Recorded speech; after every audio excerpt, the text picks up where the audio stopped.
নমস্কার বন্ধুরা, মল্লিকা হেসেলে সকলকে স্বাগত জানাই। আর বন্ধুরা, আপনারা সকলে কেমন আছেন? আশা করি সকলে ভালো আছেন। আর আমি আজকে আবার একটা নতুন ভিডিও নিয়ে এসেছি। আর সেই ভিডিওটা হলো ওলের কোড়া বা ওলের ডাঁটার রেসিপি। তো ওলের ডাঁটা বা ওলের কোড়া রেসিপিটা বানাতে কী কী উপকরণ লাগে সেই উপকরণগুলো দেখিয়ে দেবো। আর আমার এই ভিডিওটা প্রথম থেকে শেষ অবধি দেখতে থাকুন।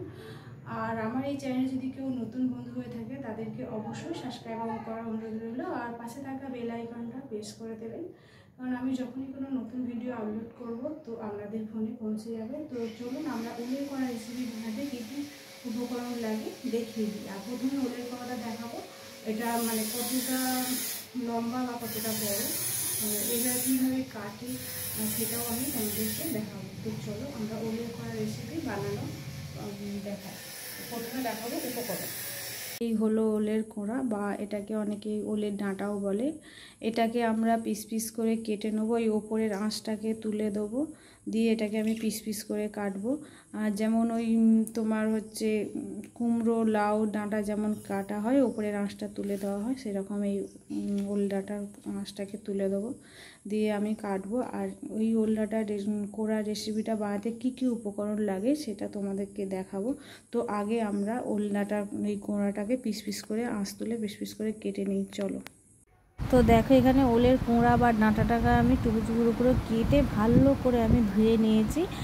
আর এখানে নিয়েছি 2 চামচ সর্ষে, কাঁচা লঙ্কা দিয়ে বেটে নিয়েছি। যে যেমন ঝাল খাবে সেই অনুযায়ী ঝাল দেবেন। আর এখানে নিয়েছি কালো জিরে 1 চামচ, সর্ষে আর 3টে শুকনো লঙ্কা, 4টে কাঁচা লঙ্কা ফোড়নে দেওয়ার জন্য নিয়েছি। আর এখানে নিয়েছি সর্ষের তেল। এই আর পুরো রেসিপিটা আমি করব সর্ষের তেলে। তো এইখানে আমি যে ওলের কোড়া বা ডাঁটাটাই নিয়েছিলাম সেটা আমি প্রেসারে সেদ্ধ করে নেব।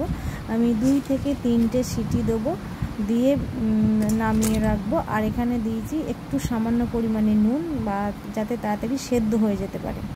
ওলের ডাঁটা বা কোড়া যেটাকে আমি নিয়েছিলাম প্রেসারে সিটি দিয়ে নিয়েছি, তারপর খুব সুন্দর সেদ্ধ হয়ে গেছে। আর এদিকে আমি কড়া গ্যাসে বসিয়ে দিয়েছি। আর কড়া গরম হলে আমি কড়াই সর্ষের তেল দিয়ে দেবো। আর সর্ষের তেলটা একটু বেশিই দেবো, কারণ এই সব জিনিসে একটু সর্ষের তেল বেশি করে সর্ষের তেল দিয়ে রান্না করলে খেতে খুব সুন্দর হয়, টেস্টটাও খুব বাড়ে। আর এখানে আমি কালো জিরে, সর্ষে আর শুকনো লঙ্কা ফোড়নের জন্য রেখেছিলাম, সেটা আমি দিয়ে দেবো। তো ফোড়নটা আমি হয়ে গেলে তার ভালো করে ফোড়নটা আমি করে নেবো, দিয়ে তারপরে আমি এই ওলের কোড়া যেটা সেদ্ধ করে রেখেছিলাম সেই ওলের কোড়াটা আমি দিয়ে দেবো।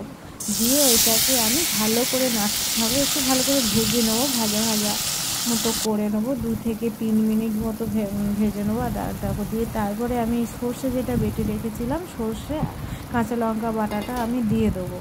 দিয়ে ভালো করে আমি এটাকে কষতে থাকবো যতক্ষণ না জলটা শুকিয়ে আসে। আর এখানে আমি দেবো স্বাদ মতো নুন, আর দেবো সামান্য পরিমাণে একটু হলুদ গুঁড়ো, মানে ছোটো চামচের 1 চামচ পরিমাণ মতো হলুদের গুঁড়ো দেবো।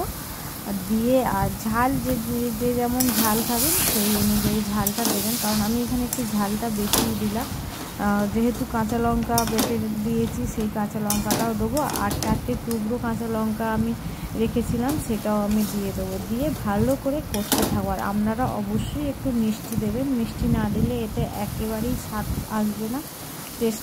ওই ওলের কোড়া রেসিপিটা কষতে কষতে জল শুকিয়ে গেছে, রেসিপিটা হয়েও গেছে। আর এই রেসিপিটা যদি তোমাদের ভালো লেগে থাকে তোমরা অবশ্যই বাড়িতে ট্রাই করবেন।